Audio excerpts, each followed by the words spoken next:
Welcome back to Talk a Good Game, a show all about, you guessed it, good games. I'm your host, Andrew Wolf. Joining me today to dig into some of her favorite video games is the marketing director at Yacht Club Games, Celia Schilling. And Celia, please forgive me for the Shovel Knight pun. I couldn't resist.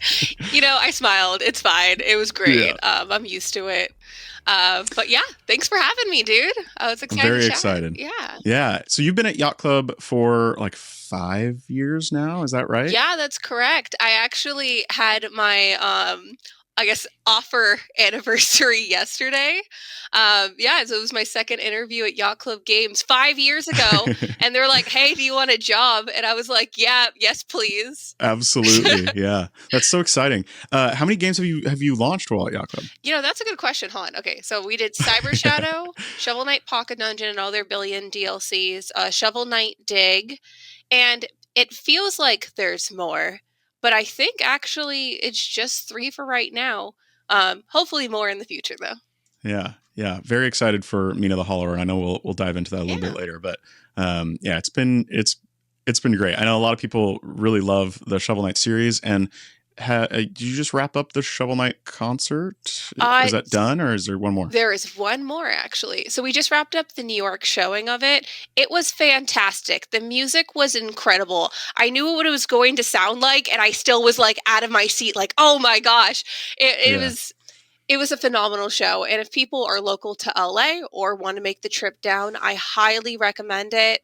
It's the last show in this 2-part concert series. So if you want to hear sweet tunes, definitely check it out. It's at the Fonda Theater on March 30th at 8 p.m.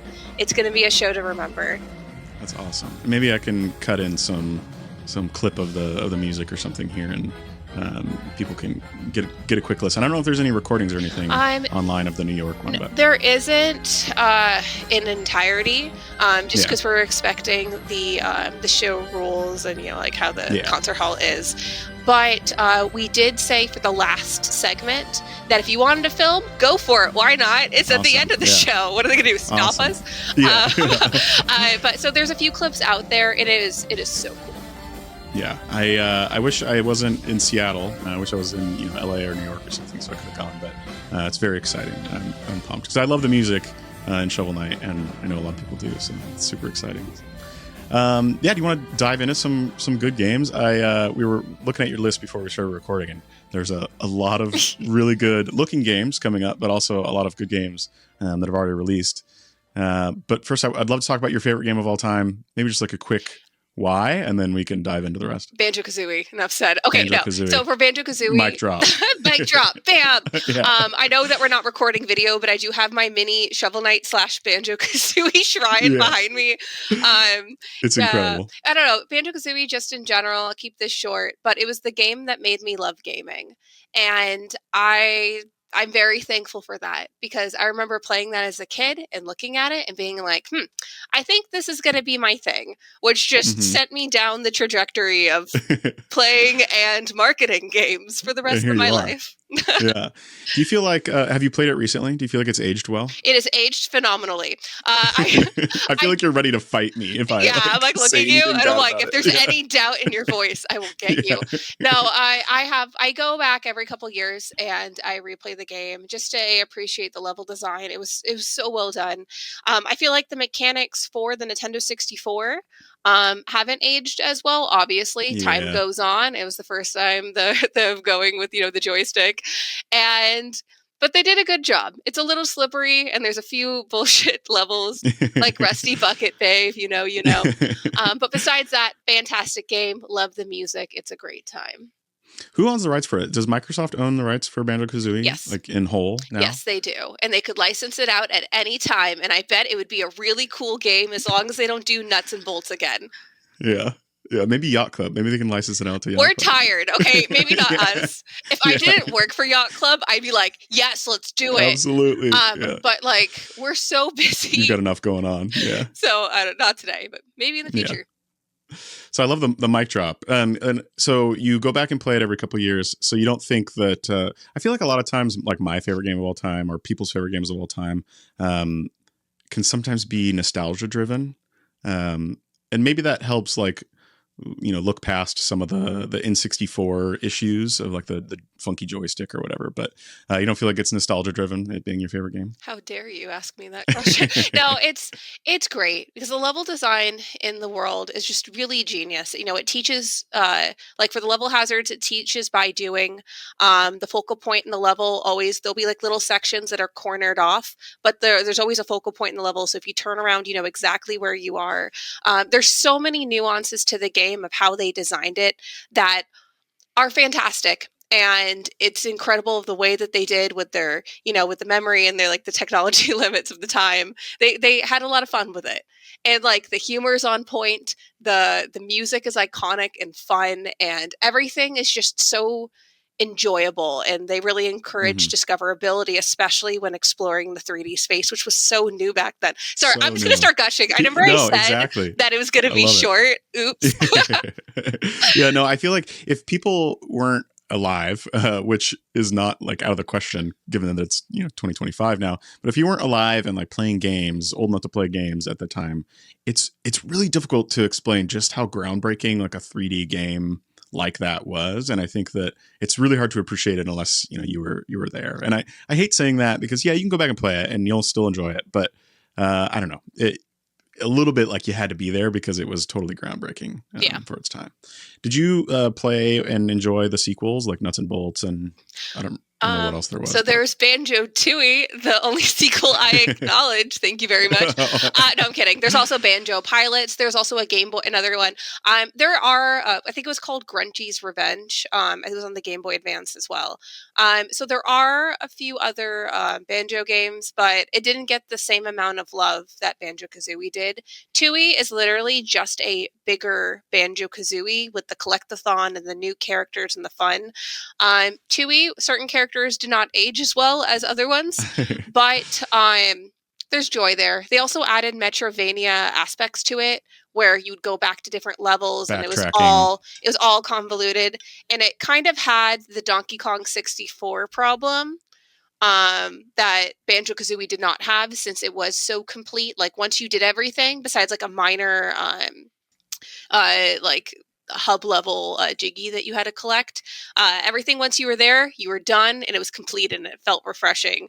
Where Tooie was like, just kidding, you'll be back here 4 more times, nerd. Sucka. I know, which was fine because I'm like, fuck yeah, more Banjo-Kazooie. Okay, more. But it was definitely, it was a bit more. I do appreciate it more as an adult, but when I was a kid, I was like, it was a little bit of a schlep, but it's still a good time. Pilot is also a great game. You're a Banjo-Kazooie purist, is what you're saying. A little bit. And then like Nuts and Bolts, when the great transition that happened from Rare's departure from Nintendo to Xbox. I don't know how to feel about Nuts and Bolts. I didn't have an Xbox growing up, so I couldn't force myself to play it. But I could get mad at it when I'd go over to my friend's house and or read about it in a magazine or something. Yeah. Gosh, but it's fine. Like the thing is though that frustrated me about Nuts and Bolts, and I promise we'll continue talking about other things, is that the worlds felt so vast and large and empty for it just being intended to be a racing game. And I'm like, did they take the assets of what was planned for Banjo 3E, or did they have additional function or additional gameplay that they were planning for it and just never got to it? Because it just doesn't make sense for the time of just throwing that in there. Yeah, and it lost some of the vision. Yeah, and it was like similarly the same team. So not everyone, but some. And it just doesn't make sense from seeing what their past work was. Okay, and that's my last rant for now. Well, I don't want to make you too mad, so I don't want to keep poking the bear. It's a bear, right? And the bird. Okay, yeah. Bird and bear, yeah. So we'll move on to a game you love right now that you feel is underrated. And this is one that I have or had never heard of, or like I think I recognize the key art. But Lil Guardsman, which is available on, looks like basically all platforms like Switch, Steam, Xbox, PS4, PS5. Can you tell me a little bit about what Lil Guardsman is and why you love it so much? Oh, Lil Guardsman is so charming. I got exposed to the game because I participated in the Indie Game Awards, which is separate from the Game Awards, which I also was in. I just keep on popping up places. It's bizarre. But anyways, so I participated in the Indie Game Awards, and the cool thing about participating in an award show is that you get to check out the games that are nominated for awards. So you know what you're talking about when they're doing the voting and all that stuff.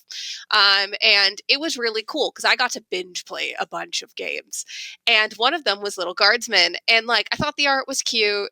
I was like, okay, like I'll check it out. It's like narrative focused, but you basically are a little guardsman named Lil. Fun fact.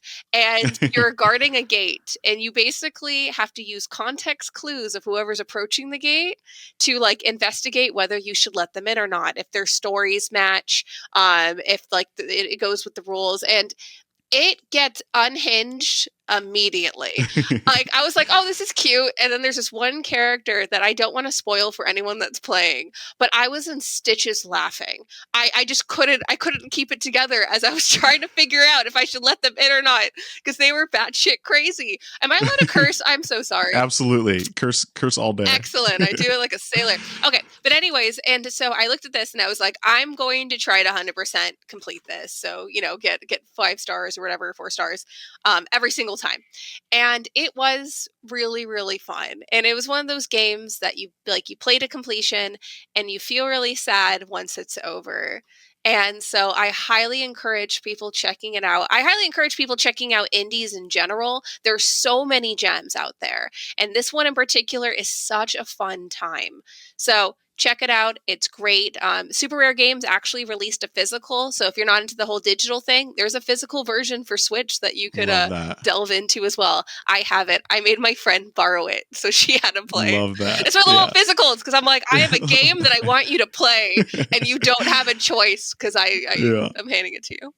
And it looks like it's like regularly goes on sale for less than $10. Yeah. So like it's a no-brainer. Do you feel like have you played Papers, Please? Okay, so I tend not to compare it to that because it is similar, except instead of sad and horrible, it's fun and great. So I know, I was a little bit nervous about comparing it. I haven't played Papers, Please, to be clear. So and also like I don't know. I feel like it can be unfair to compare games with other games. I know that game creators can be inspired by other games, and like I know that creators play a ton of other games. I don't want to say that it's a copy, like just a cute copy, but I was just curious if it was in the same vein as that. Yes, but like in this one, there's truth spray and like little silly things that you can do. It's not like, and we need more silly, happy games right now. I think like I need just inject it into my veins during this tumultuous time, and I'll leave it at that. But I'm looking at some of the screenshots now, and you can pull it up on Deku Deals, shameless plug, and it reminds me of. I was trying to figure out what cartoon it is. It's not Adventure Time, but there's like a cartoon where it's like a brother and sister or something. They hang out with their grandpa. Gravity Falls. Gravity Falls. The graphics remind me of Gravity Falls a lot. And here I am comparing it to something else again. I don't mean to do that, but I just love how vibrant and cute and little it is. So. Yeah, it's very it's not exactly, but kind of Cal Arts art style. People in animation tend to compare like when it's like the rounded, cute looking, I guess character design, but it's great. It's great. Yeah. Check it out. Looks like it came out last year, developed by Hilltop Studios and published by Versus Evil. What else has Hilltop done? Anything else that I'm familiar with? Oh, just looks like Lil Guardsman for now, which is cool. But I know Versus Evil's done a bunch. So. Yeah. Bunch of stuff, and it looks awesome. And for less than $10, that I don't know, feels like a no-brainer to me. I'm absolutely going to check that out. I wonder if it's still available from. I'm a big physical collector, and my camera isn't aimed at the right shelves that are in front of me. But I love collecting physical, and I don't know if it's still available from Super Rare, but I'll check it out. Let's see. And what is next? We've got another game that you love right now that feels like it was made just for you, and this one I have seen all over social media. It's been, it just came out a couple weeks ago, maybe in January or something. I don't remember. Like a Dragon, Pirate Yakuza in Hawaii. Okay. So are you a Like a Dragon and Yakuza? What is it? I've got one next to me. Is it just the Yakuza series? Are you a big fan? I am, to admit something about myself, I am a Majima simp. So, to be honest, it's just me being a degenerate. I like the Yakuza series. I think it's great. It's really fun. I got more into it because of Zero. That's the game that hooked me. Like a lot of the, I guess modern Yakuza fans, it was such a revival of the franchise. Yeah. You know, you got to play as Kiryu, and then also you got to play as, you know, Majima, and I love him. And so it's just really funny that, like, you know, when they gave him his own game, as everyone was saying, you know, for like so long, because he's such a delightful, fun, interesting character. You know, he's just unhinged and everything, anything and everything goes. And I was really curious initially when they had announced this game, because his character is bizarre. He's a fever dream of, he sounds like you're a little kid making up shit. And you're like, yeah, it's a game, and he dresses up, and he does all these cool things, and, you know, you collect stuff, and you can beat people up, and a tiger, and there's 100 mini games. And like, the tiger follows you, and like you collect people, you make friends, you go to tiger follows you. I'm sorry, you kept going, and I just like you could get like a tiger pet. Yeah, what? How is this not like the main selling point? How has this not been all over social media? Maybe it has, and I totally missed it. You know, my algorithm definitely shows a lot of Majima. But yeah, so it keeps on like adding on there, and like as you, like, you know, in the Yakuza series, you know, you help people with different little mini quests. You could recruit people to be in your pirate gang, and at times I would forget that I was the pirate stuff. I was just like, I do not know how to describe this game to you. I go marketing, right? But it is so fun, and it's such a joy, and I'm not done with it yet. But like, there's so many moments that highlight that sound like I'm making it up. Like there's like a whole thing where you're giving dating advice, and like they have a live action portion of it where you give him advice and then it acts out. And like these actors are obviously like, you know, they're keeping their stuff together, but like you can see them smiling, and I'm like, oh, they're really enjoying this. Yeah. It is such a fun time. Check out the game. It's like literally on everything. Yeah, I think most of my exposures come from Gene Park, just like constantly. I love Gene. Constantly talking about it, and like I think it's also in Honolulu or in Hawaii, and like he worked there for a long time. But so is this one? I can't remember like which ones are turn based and which ones are action, like fighting. Is this one turn based, or is it more like live action fighting? I don't know what else. It's like, I guess, more like fighting. But there's also a lot of things in there, like with minigame. There's so much to it. Check it out. Check it out. So do you prefer the action, the more actiony ones, or do you like the turn based? I don't remember which ones are turn based. I like both, to be honest. You're like, I'm full on sim. So but like the newer ones are more like kind of turn based. I don't know. It's kind of one of those things where I like everything. I like turn-based. I've played so many JRPGs in my life. But in addition to that, you know, like I'm cool with the live action fighty real-time strategy. Yeah. Especially with more modern games that are turn-based. I feel like, what's that one? Obscura 33. What is that upcoming game? Now I got to look it up. Something 33. The new one that was announced. Yeah. And the turn-based, and it looks insane. Like the turn-based action looks really cool. Like they really nailed it. And now I'm totally blanking on the name, but I'm going to find it because I'm not going to be able to move on until I figure it out. Claire Obscure Expedition 33. There we go. I don't know if you've seen the trailers for that, but like the turn-based... Anyway, my point is like the modern turn-based feels like they've done some really cool stuff with it. Like I've been playing Metaphor ReFantazio, and like, yeah, there is turn-based stuff, but you can attack, you know, before you go into the turn-based, and then like the turns are like really fast and fluid, and it feels great. You know, like I try to go back and play a different turn-based, you know, like older games, and they're a little bit slower, but I feel like a lot of modern games have really sped things up. So I love that. And I love that you just love games too. You're just like any game, you know, especially indie games, but like this one's not an indie game. And I love the description of, I can't really describe this game to you. It's my favorite. Like, it's just, like you were saying, it's a fever dream of, it feels like I'm lying when I tell you what the game is about. Like literally, like it really does. Side note, Metaphor was so fun. I was really sad when that game ended. Well, when I finished it, basically.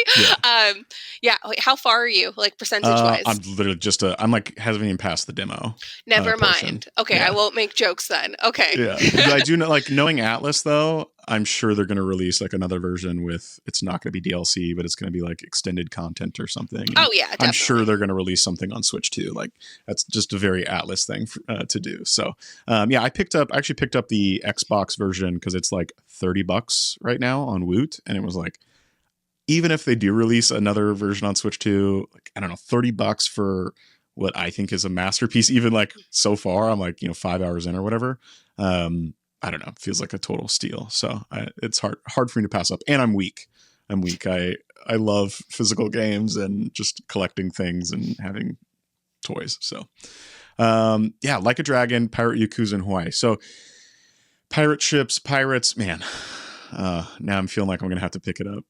We'll see when it goes on sale. Okay, beat Metaphor first. Okay, yeah, then you can get into another super long. My problem is like I'm 50 hours into Xenoblade 3, and I need to wrap that up. And Xenoblade Chronicles Cross, which I'm trying to call it Cross, but Xenoblade Chronicles X Definitive Edition releases in like a week from when this is being recorded.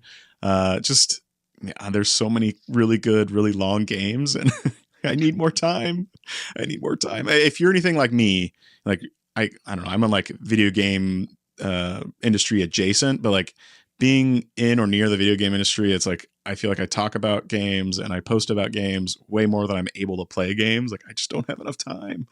Yeah, no, and that's okay. No, it's totally fine. Like I go through periods of time where all I do is play games. Like that's all I do. Like I'm not gonna hang out with my friends. I'm playing games. Yeah. Sorry, guys. Yeah. But then like I go through like large breaks where I just give myself a breather. I touch grass. I let my friends know that I'm alive. Yeah. And like just finding a balance in your life of what makes you happy and what you can find time for is fine. Mm-hmm.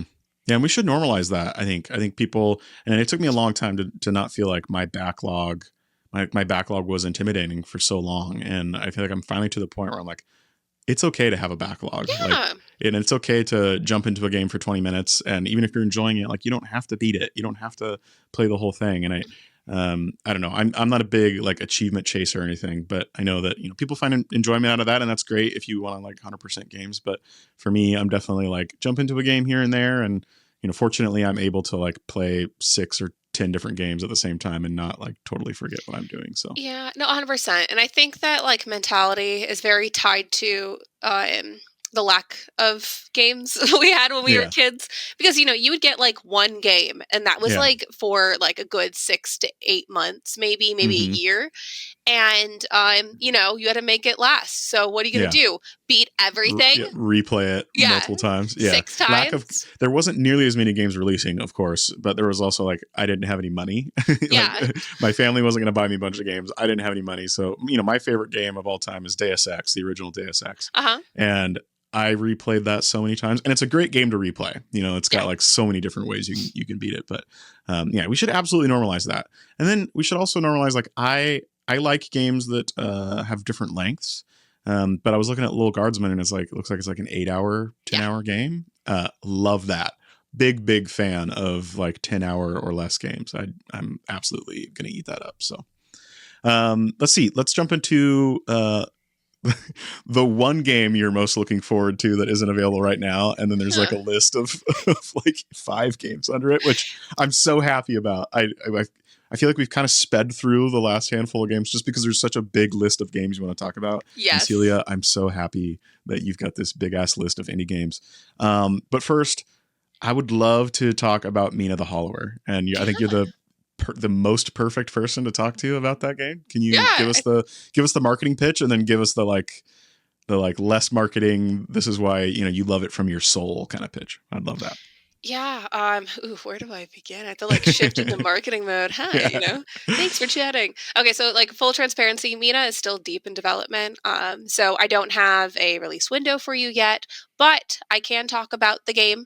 It is, if you haven't heard of it, is our love letter to the Game Boy Color gameplay style. It's kind of like, a top-down Castlevania mixed in with like Link's Awakening, but the gameplay style of it is very close to Dark Souls. So when you're playing the game, you're going to need to dodge or you're going to have a bad time. And you find that out very quickly. Yeah. But the story-wise, Mina is a visionary inventor and renowned hollower who's hurled on a desperate quest to save a cursed island. And the reason that this game is like, we were taking our time with it is because there's so much depth to it. It is so fun, and I'm so excited for people to uncover the mysteries for this game. Our initial vision for the game has expanded so much, and I feel like our studio in general, like we have such a hard time putting the creative pen down because every so often we're like, oh, it'd be cool, let's do this, and then we're like, we have to have like 4 meetings to talk about how cool this new thing that we didn't plan for that we're now going to throw in there. Scope creep, scope creep for sure. Yeah, oh my gosh, it's so silly, but yeah, it's so cool. And I would love to tell a story about I got to play it publicly at PAX, I want to say like 2021 or 2022. I don't remember when you had like a public showing, but I had a media appointment with you, and I was like running late, and I remember it was in PAX in Seattle, PAX Prime. West. It used to be PAX Prime. Yes, Prime. But no. And I was running late for the appointment, and it was hot out, and I was like, I had to like literally run. And I think it was, it was like during major COVID time. So I was wearing a mask, and I remember the screen that I played on, the line wrapped around the booth past the screen that I was playing on. And I was so hot, and I was like sweating because I was hot. And I'm so bad at video games. So when you say that it's like, it's Dark Soulsy, like it's challenging. Yeah. And I'm bad at games, and like there's like a line of people behind me watching me play. You're standing next to me watching me play, and I'm like, this is my worst nightmare. I keep dying. I'm like, but I still had fun. And I got to play it again after that. I don't know if I can really talk about the time I played after that, but I got to play it again when there was like, only 3 people watching me, the rest of the Deku Deals team. And it was a lot more fun to like, okay, I can breathe. I don't have a shitload of people watching me. I can kind of like figure it out, how to play it. And it was beautiful. Cute also is like a weird way to describe it. Like some of the character stuff is pretty cute. So it's super pumped for this one to come out. I know you can't talk about release date or anything like that, but are there confirmed platforms other than Steam? I think is like always confirmed for every game, but you'll have to stay tuned and find out. Yeah, I love that. It's just one of those things. But yeah, everyone wishlisted on Steam, Mina the Hollower. It is so cool. And it's so funny to like, yeah, I remembered you got to play it. Things are so much different now. Like that's exciting. The world has expanded so much. And like also something to keep in mind, like the crypt level, a lot of it initially was proof of concept with things. And then the level that you got to play, that is throwing you midway through the game. Yeah. So the game is challenging, but it is fair. So you learn the mechanics. You're already a pro hollower by that time. You've been using the weapons. You've been leveling up because there are RPG elements to it. There's so much to this game that a snapshot does not do it justice from how fun it is. Because like the team had me, I was playing one level, and the team, because they look at it, day after day, and like I get to like see when things are a little bit more polished. I get to pop in and be like, what's going on, guys? And they're like, hey, Celia, go be the guinea pig. And I was like, okay. And there's like this surprise scene that happens. And the joy and the terror I was feeling when I was playing through this level was incredible. And when they're like, okay, Celia, that's it, put the controller down, I felt sad. You're like, no. I didn't know. No, give it back. You can't make me do that. I work here. I know, huh? You can't. I'm employed here. Yeah. I have the key. It was just so fun. And so I'm just so excited for you. Yeah. And I don't want to sell it as like it's too hard to play. I will say that like both Michael and Scott played it after I played it, and they were much better than I was. I just like, I can't sell it. I can't say it enough that like, I'm just not good at video games, and it takes me a long time to get there, but they were much better. And I actually had a ton of fun just watching them. So the mechanics are really cool, but I'm excited to see, how far it's come, what new things are added, and see how far the scope creep has gone for the team, and like what's been added and things like that. No, so, like literally I cannot express. Like, we had like a meeting about the last level that I will not tell you anything about. But there is one, we were just talking about things, and then like we were suggesting like different like element hazards or whatever, and I suggested one, and we're like, oh yeah, we should put that there. And then they did, and then they're like, why isn't this like in other parts of the game? And so we like went back. So like there are scope creep. And they're like, why isn't Celia like part of the? Why isn't she like directing the? Like helping figure more stuff out? Or maybe you are. No, that was my one good idea, and then I fade back. You know the Homer meme when like he goes into back the bushes. That is me. My That's one great. idea. You're like, I'm going back to marketing. I'm going to go back to the later, the guys. Bye. Well, so let's see. I know you. I don't want to keep poking for more questions. So let's talk about some other games. Which a little peek behind the curtain. When we were getting ready to record this episode, Celia had to convert the names she calls these games into their actual names. Which, hey, I don't know who else, any listeners that do the same thing, but I do this. The example I gave was me and my friends call it Dwarf Game, and it's Deep Rock Galactic. And like it took me a while to remember what the actual name was. So we've got the actual names here. Promise Mascot Agency. Wait, is the full name Promise Mascot Agency Open World Mascot Management Crime Drama? No, that's my notes. Or is that your notes? Oh no, I gave it away. I'm sorry. Yeah, because I was trying to figure out how to describe it. So I just took like the marketing keynotes. So when I'm talking about it, because like for this game, I saw the first time I found out about this game was actually in it was an Xbox Game Pass Direct. So they were, doing a list of like upcoming indies for next year or whatever. And this game caught my eye. It looks a little deranged. And there's a theme. I'm recognizing a theme here. Cute and deranged. There's like or unhinged. Or adorable, which you said cute actually. So there we go for that. But so yeah, like you said, great description by the way. It is an open world style of game with its limits, of course. And yeah, you are investigating crime. And I think you're a Yakuza member or a reformed Yakuza member because you have your tattoos and whatnot and your character model.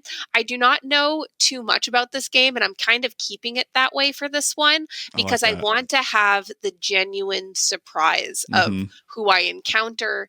I don't know the duration of like how long this game is, but for these games, sometimes the trailers will show more than to give away more. And since I pay attention because I'll be so excited about it, like I'll see the whole thing. So I'm keeping it and I'm loving it from afar, but it is coming out in 2025.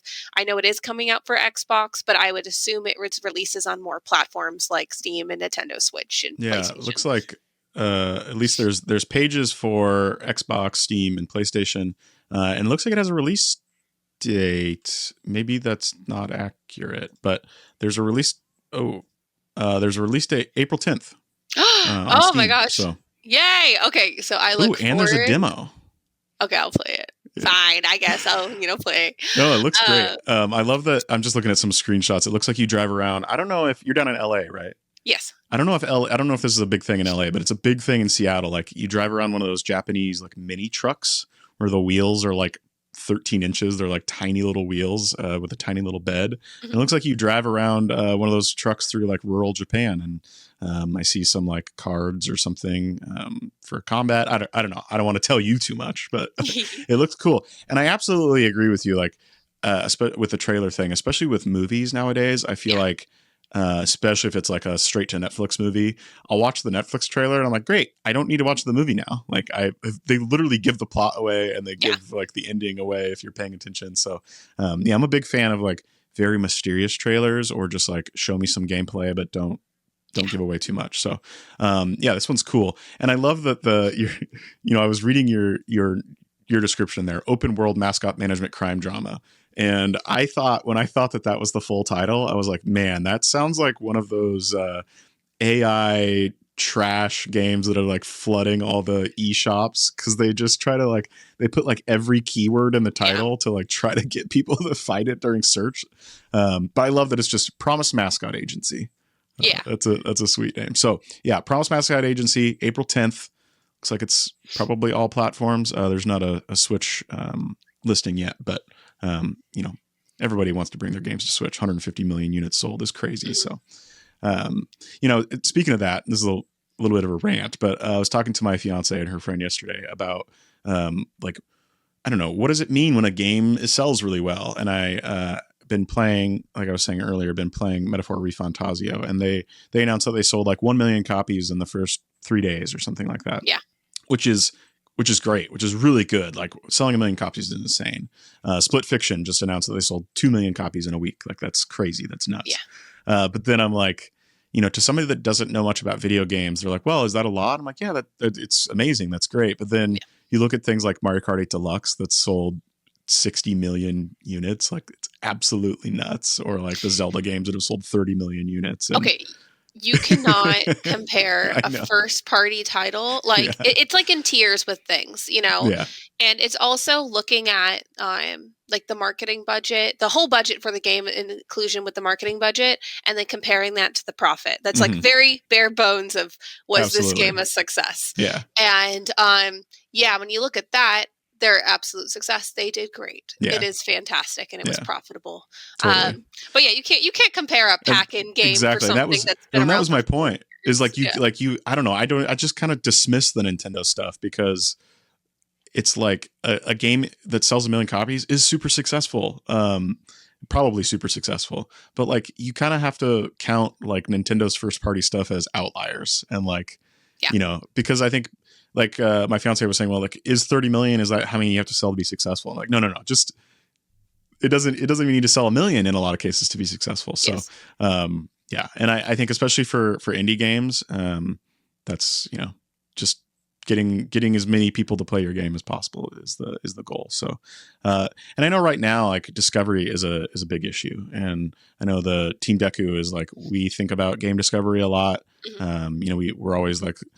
Looking at what Steam is doing, but also looking at what other people are doing. Like I'm blanking on his name, but we love every game. We love every game.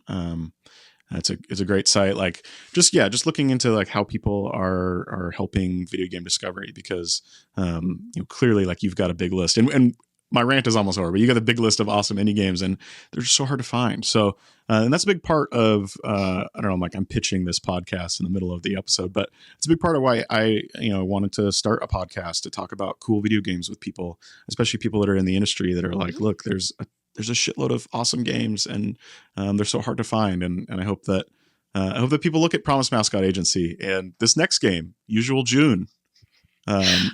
I won't read the rest of it of your notes there, but I'll let you do that. Oh, really? It's a really good title. You could totally do it. Yes. Okay. So Usual June. This is another game that I know nothing about, but I really like the art style, and it's developed by Finji. I love Finji. They put out great games. Night in the Woods is incredible, and they've put out a ton more. And Overland. They also did Tunic as well. Did they do Tunic? And they do a lot. Yeah. So, Chicory. Yes. I didn't play Chicory, but I know people like really love Chicory. And when I say do, I mean they publish. They find really great games. Night in the Woods, Tunic, Overland, Wilmot's Warehouse is another one that they published. But this one is published and developed by them. Yes. Is that right? I think so, to my knowledge. Yeah, I think it is. But I really like it. I think it looks really cool. It's a third-person action adventure. I love the character design. It looks a little spoopy at points, so I'm assuming you're going to be unveiling a mystery as you delve into the world. And it's gorgeous. Yeah. So unfortunately I don't have many details, but every time I walk by their booth and they're demoing it at PAX or whatever convention we're mutually at, I look at that and I'm like, that game looks great. I will play you eventually. So definitely recommend. It's also slated for 2025 to my understanding. And I'll play it day one. It's like a female protagonist, BIPOC. Love that. And the art style is so cool. I'm looking through some of the screenshots now. Yeah. It's like a cell shaded, but I don't know, like really detailed and really like vibrant and cool. Yeah, this looks sweet. Definitely into this. And I love the speech bubbles, man. People need to jump. I'll put links to all these games we're talking about in the show notes, but like jump in and check out some of these screenshots because the art style is awesome. Yeah, one thing I really enjoy about indie games is, obviously, of course, AAA studios have this ability as well, but like the visual diversity of the different art styles and unique ways that they do design characters and how they, reinvent visually of how different mechanics look are so fun. And I love looking at new entertaining things. Yeah. Because sometimes like when it's like the hyper realistic, style, it's beautiful and it's incredible. But when you have a showcase full of hyper realistic style games, it tends to blend together. Mm-hmm. So it's really refreshing to look at indie games and see new and creative ways of how they're creating their models. Absolutely. And I don't want to talk shit about any AAA devs or anything like that, but I was watching Into the Well, which is it's like a 40-minute documentary about how Billy Bass made Animal Well, and they interview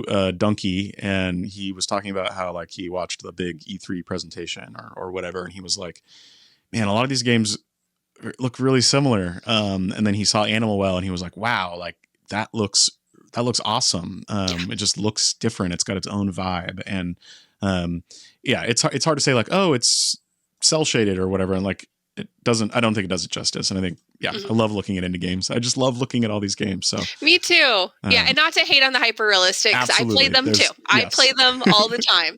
But it's just one of those things where like I like unique artist spins on different characters. Yeah, and I feel like in the indie space, I feel like people take more risks or are able to take more risks, whereas like some AAA publishers like aren't as willing to take big risks. And I love that space. Unfortunately, that is something that happens. Luckily for the indie space, we do have the opportunity, which it can be sometimes a double-edged sword with things, to take risks and innovate, to be honest. Because like if you look at AAA, like their projects are hundreds of millions of dollars, and if they're going to take a risk and it's the wrong risk for whatever reason, that hurts a bit more. A lot of money. Yeah. A lot of money. Not that indie games aren't also spending a lot of money, but I know hundreds of millions of dollars is different. So, but I love that. I love taking risks and just like doing weird stuff. And speaking of weird stuff, I don't know. I think you maybe have a better word than weird, but like date everything. Yeah, is Unhinged. The best kind of weird. Like you can literally date like chairs, like kitchen chairs and stuff. Can you talk a little bit about? Yeah, of course. Everyone's learning a lot of fun things about me today. Yeah. So I love dating sims. I think they're funny. I like the unhinged ones. Like, I don't know if you remember from like the mid 2000s, but Hatoful Boyfriend, where you just date a bunch of pigeons. I've never heard of this. What's it called? Oh my God. Hatoful, Hato Boyfriend. And it's the pigeon dating game. Wow. And they made it as a joke, but a very successful joke. And it's really funny. Yeah, you're dating a bunch of pigeons. That's what you have to get them to fall in love with you. Mostly unrelated to date everything. But now I'm going down a rabbit hole of, oh wow, they have DLC too, Holiday Star, there's a Christmas collector's edition. Okay, I'm going down a rabbit hole of pigeon dating games. So fun fact, this will never see daylight, but during COVID I was really bored and I made a hamster one. You made a hamster dating? Like people dating hamsters? No, you're a hamster. You're a hamster too. But yeah, I made a hamster dating sim. It's never gonna see the light of day. You're announcing it on Talk a Good Game, and you can self-publish on Steam. Steam makes it super easy. I know they do, but maybe it blows up. But fun fact, I am not a great game developer or writer. It was just me being bored and being like, it would be really funny right now. But yeah, so it's called Hamster Daddy. You're never going to see Hamster Daddy. Holy shit. Are you sure? Okay, I feel like I need to convince you. I need to see some video of this or send me a demo, something. I won't leak it, I promise. Yeah, I'll send you a little bit of it. Okay. But yeah, it was a really fun. Some people made bread. During COVID. Yeah, I tried to make bread. It didn't work out. I made something else. Anyways, okay, so that exists in the world somewhere. And I can't believe I told people about that. Anyways, so I think dating sims are really funny, especially the ironic, silly ones, because they're fun. And Date Everything is a game that literally takes the concept of dating things and just makes it everything. And they just make and I guess a trope of the humorous, I guess, dating sims for like the Pigeons, for example, in Hatoful Boyfriend and in Hamster Daddy, is like they have what it is, and then they have like a hot anime male or female character version of it that's just like that you're supposed to think of when you like see it. And they do that for everything. Like they have a hot washing machine, which is weird. And like it's anything. Like it's like a stapler and like a, I don't know. It's a lot. Watch the trailer, and it's so stupid, and I'm very excited for that game. And it just got delayed, right? Looks like I think it got delayed to June. Making great games happens. Yeah. And it's okay. Take your time.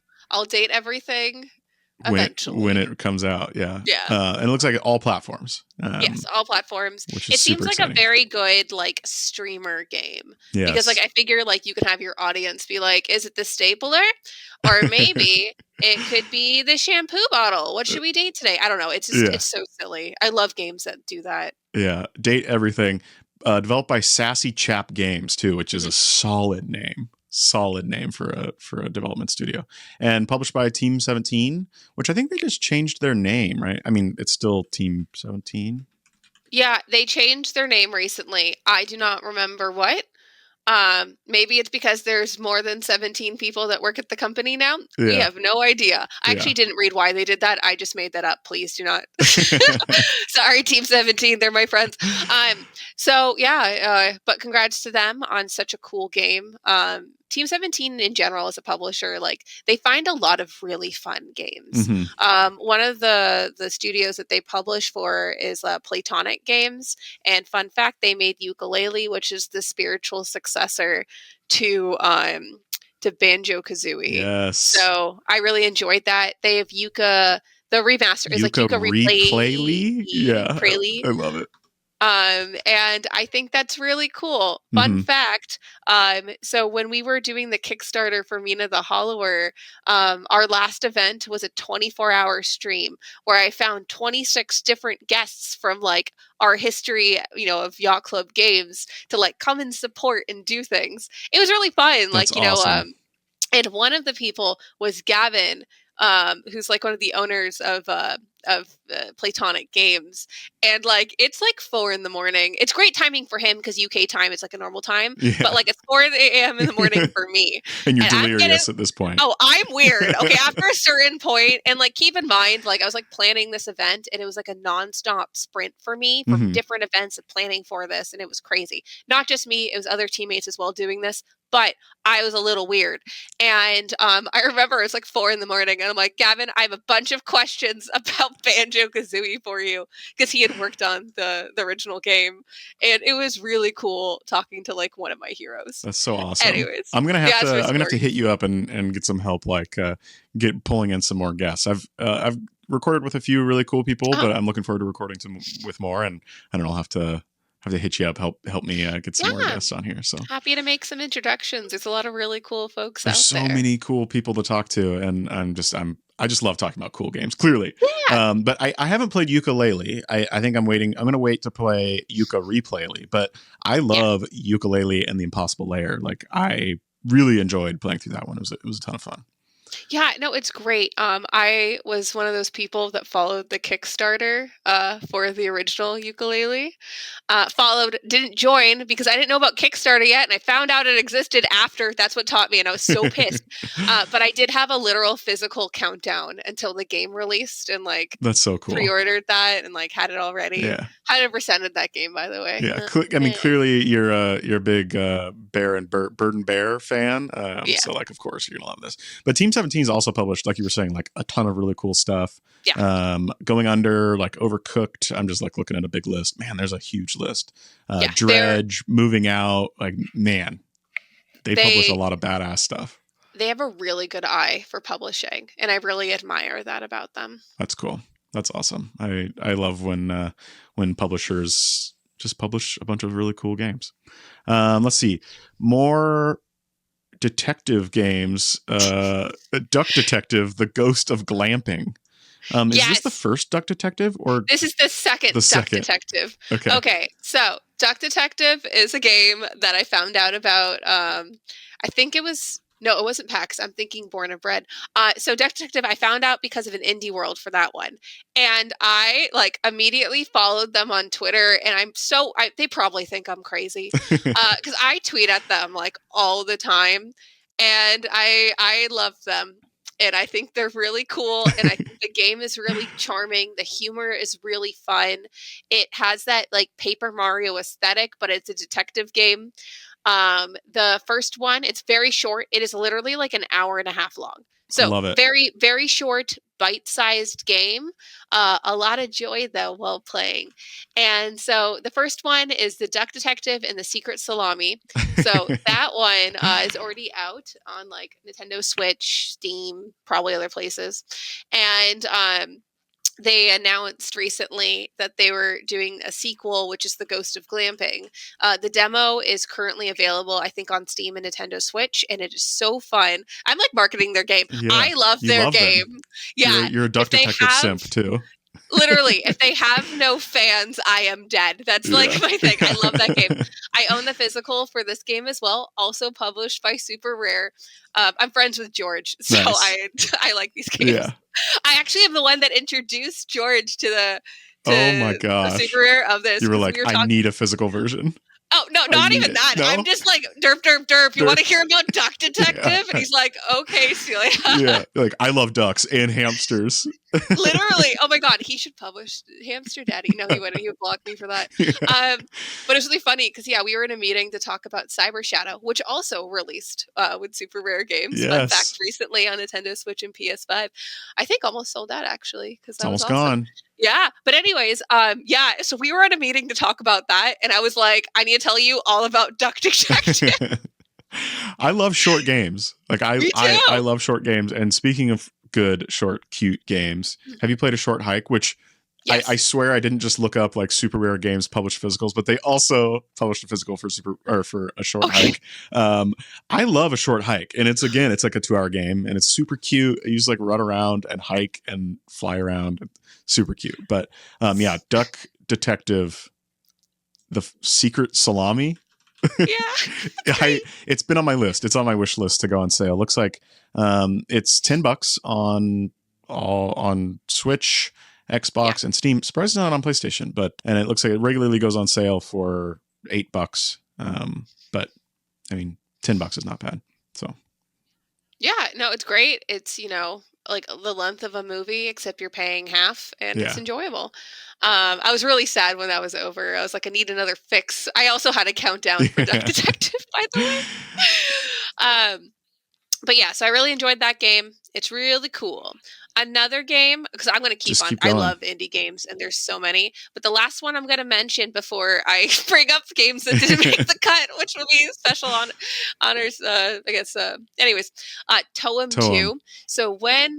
It's a photography game? TOEM? The first one. Yes, it is. Okay, so they're making a second.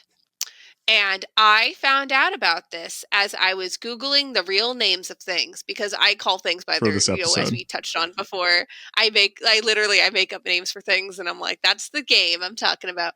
And so I looked up TOEM, and because I couldn't remember how to spell it. And there is a second one coming out, and I didn't know this, and I'm very excited. Okay, so fun fact. I got Game Pass to play TOEM. Just TOEM. Yeah, because I wanted to check it out, because I was like, okay, well, I don't know if I want to buy the game, and I think there wasn't a demo, so I was like, I'll play a little bit of it, and if it's good, then I will buy this game, and whatever. And I fell in love with it, bought it, kept Game Pass, by the way. Game Pass is great. Yeah, it's great for discovering indie games. Yeah. It really is. And I'll touch on that in a minute. But yeah, I fell in love with the game. It is beautiful. It is gorgeous. The humor, the art style is so charming, and the puzzles are so clever, and it's just so fun. And I was really, really sad when I finished 100% of that one too, that game. And it was such a bite-sized adventure too, because I think it's 3 hours, 4 hours to complete it. 4 hours. I probably took like the latter of that because I just took my time. Because once I started to realize the end was near, I was like, no. And I love it and it's charming. So I'm so stoked that they're making a second one. Yeah, it's like a photography game, black and white, right? Yep. And you're basically like you're questing to go take photos of stuff. Is that a good description of it? It's literally it. It's Pokemon Snap without the Pokemon. And it's like, and you're solving puzzles and like you talk to the characters and it's kind of a fetch quest to take photos of certain things. But as you go through the adventure, there's cute little surprises that you uncover. And it's just cute. Yeah, I know. I was gonna say it's continuing the trend here of like this. It's either what end is it on, Unhinged or cute, and this one's definitely cute. Like I love the art style. I think you have good taste in cute games. Thank you. I appreciate it. Yeah. So there is actually it's actually a trifecta. So yeah, it's cute, Unhinged, and then weeb shit. So like anime games, like that. This is what I play. Which is where like the Atlas, the Personas, all that stuff go into. It looks like it's developed by Something We Made. Yes. And it looks like maybe it's like published by Something We Made, but also co-published by Pop Agenda, which if you're not in the industry, you might not know Pop Agenda, but they're like a big PR. I don't want to say big, but they're like a PR company that do a lot of indie stuff. I'm a little surprised to see that they're publishing. I didn't know they published games, but me neither. But Pop Agenda is great. I know them personally, love Pop Agenda, and they're really kind people. Yeah, they really, really are. Looks like they also maybe Henry Halfhead, which I have not heard of, but looks like they might be co-publishing that as well. Which cool! Something love to hear it. But it's TOEM because I was just called it TOEM. It's probably TOEM. I have no idea. So I will mispronounce everything. Yeah. Everything. But I don't fault people for mispronouncing names because it's like, look, you learned it from reading it and like you've never heard somebody say it, so like I don't know, you do your best. Yeah. Okay. I am going to Google now how to say it. How do you pronounce TOEM? For anybody listening, it's TOEM. So however you pronounce that. Google says TOEM. I'm right. TOEM. Okay. Now it doesn't sound like a real word. Now it's broken in my brain. Yeah, and just to circle back around to Game Pass, I know they have like a shitload of Game Pass subscribers, subscriber count. But like, I don't know, I feel like people trash on it a lot. And I don't know, I like stocked up before they raised the price. I think I got some like cheap codes. I paid for like 7 years or something. Like I stacked up like an insane number of Game Pass Ultimate years. And it's awesome. It's so great. Like I just installed Stalker 2 on my Xbox because it's free on Game Pass.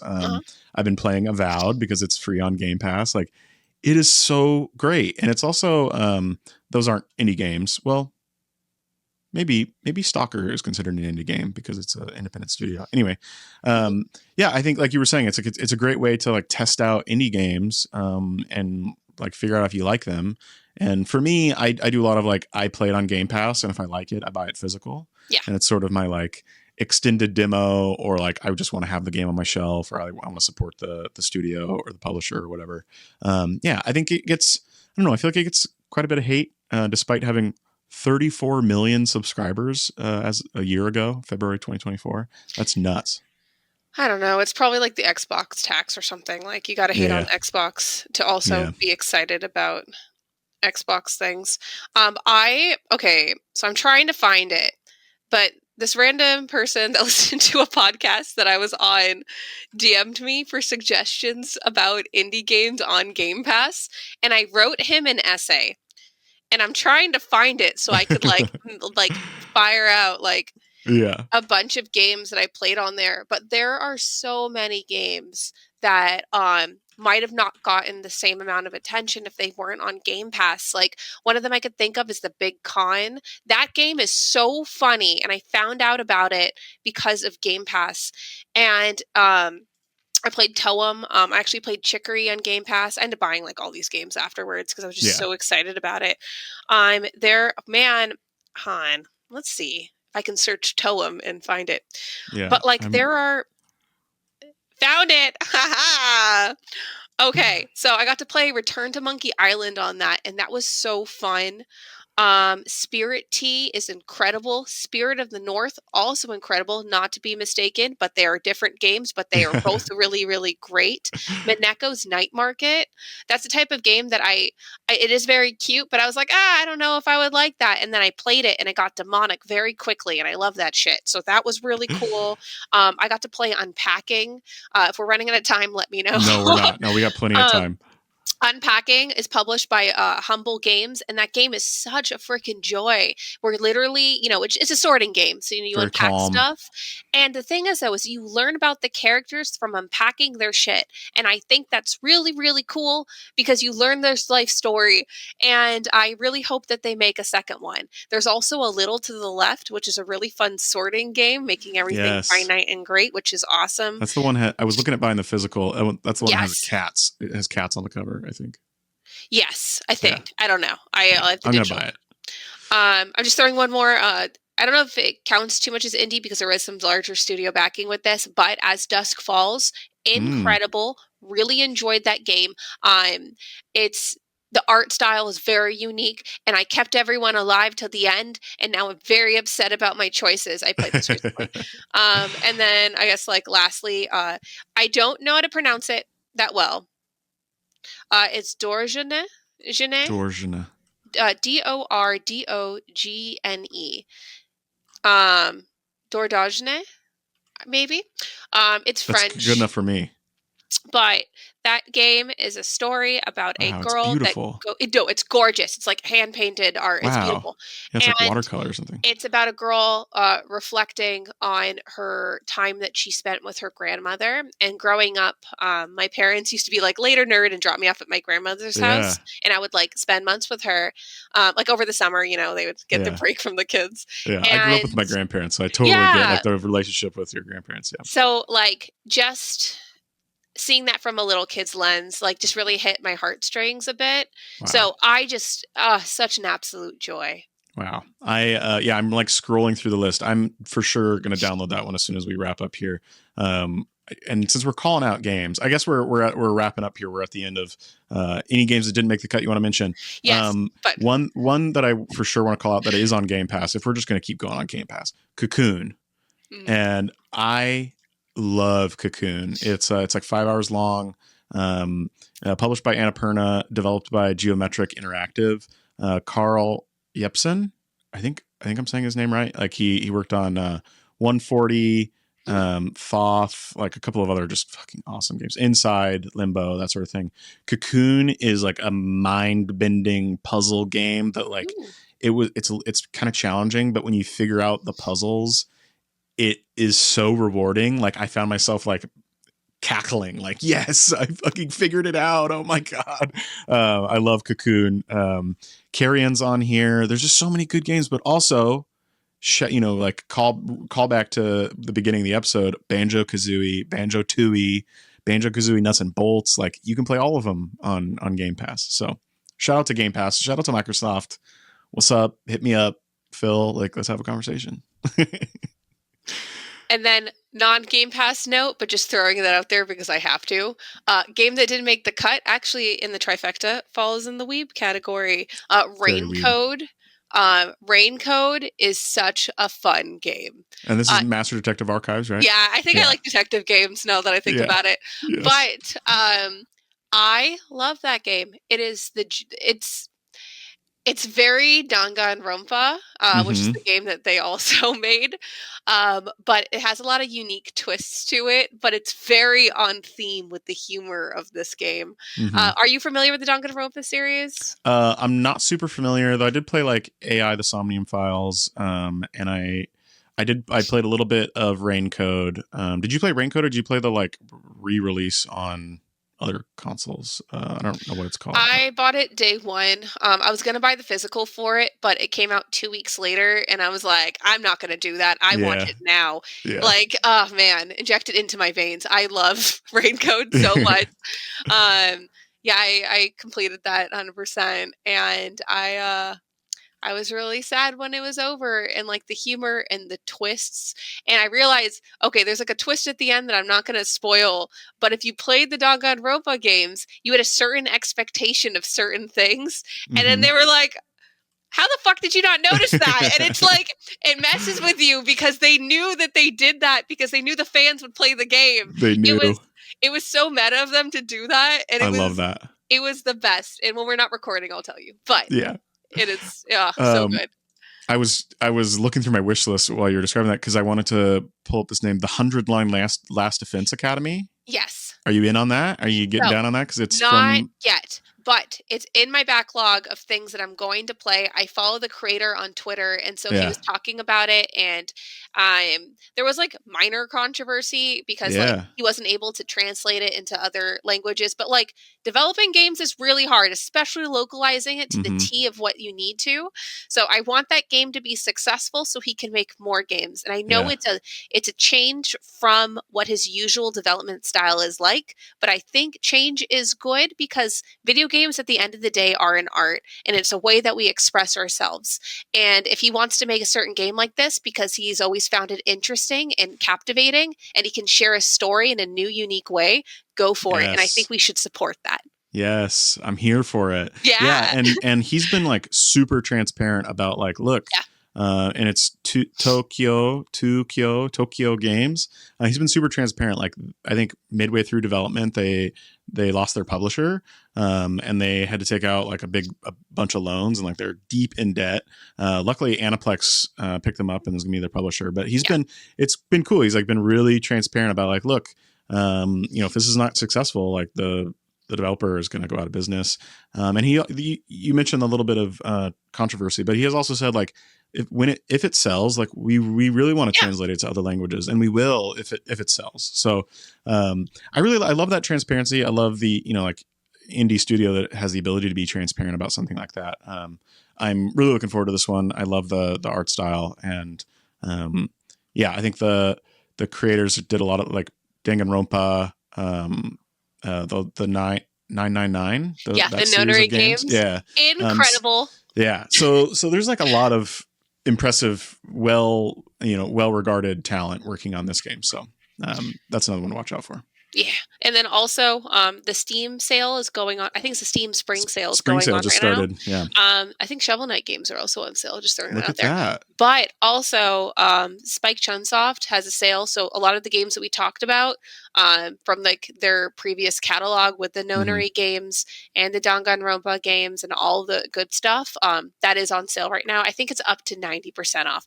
I was lurking to see which games I wanted to pick up like literally this morning. So yeah, and make sure to I'll plug again. Make sure to check out Deku Deals. If you're looking for any deals, you can find there's like price history.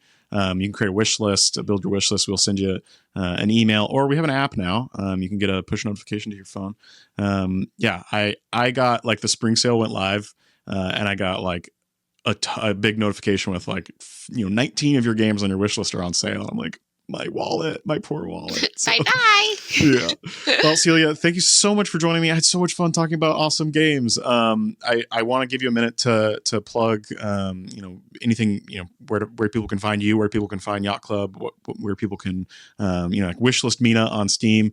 But I just want to say, like, thank you so much for joining me for this. I would love to have you back. I want to do an episode where it's like, let's talk about video game music. It'll be like a like a soundtrack episode or something. But I'd love to have you back. But yeah, can you tell folks where to find you and where to find some Yacht Club games? Yeah, sure. Okay, so for work stuff, we're at Yacht Club Games on everything. Yay, go consistent branding. Yay. So yeah, give us a follow. I post a lot of things. If you tweet at us or X at us, I don't know what we call it now, but I'm the one that responds. So yeah, it's an incredible time. If you're local to LA or want to visit, we have the Shovel Knight concert that's March 30th at 8 p.m. at the Fonda Theater. It's going to be a really cool show. It's the last show. If we do another one, I'll let you guys know, but right now it's looking like the last, but it's going to be an incredible time. So we hope to see you there. Make sure to wish list all of our games, please. Mina the Hollower, which is currently in development, Shovel Knight, Shovel of Hope, DX, which is also currently in development. And then like Pocket Dungeon and Dig. They have one last round of DLC coming out eventually, so y'all should play that too. Play all of our games. And then me personally, on Twitter/X, I'm Celia B with 3 E's, because someone has the one with 2. Hopefully one day. So yeah, I'm that. And then you can find me. I do a little bit of content creation. I'm on other podcasts. I'm on the Game and Talk podcast, which is a Nintendo focused one, and I'm a weekly regular on the Spawncast. Whew, that is a mouthful.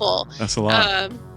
But yeah, thank you guys. Thank you so much for having me. This was such a blast, and I would love to come back for a music episode. Banjo-Kazooie is on my Spotify, so I will yap about that. Yes, awesome.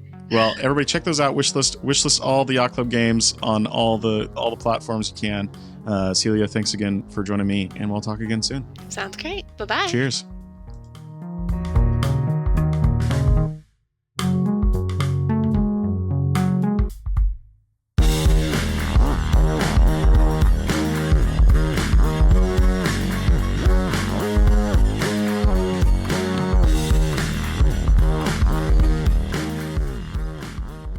Thanks for tuning in to another episode of Talk a Good Game. The show is produced by me, Andrew Wolf, in Seattle, Washington, with music by Plus Minus One and art by Sonny Ross. Find more good games, create a wish list, and build your video game collection on DecoDeals.com. DecoDeals Patreon supporters experience the site and mobile app ad-free. Join now at patreon.com/DecoDeals.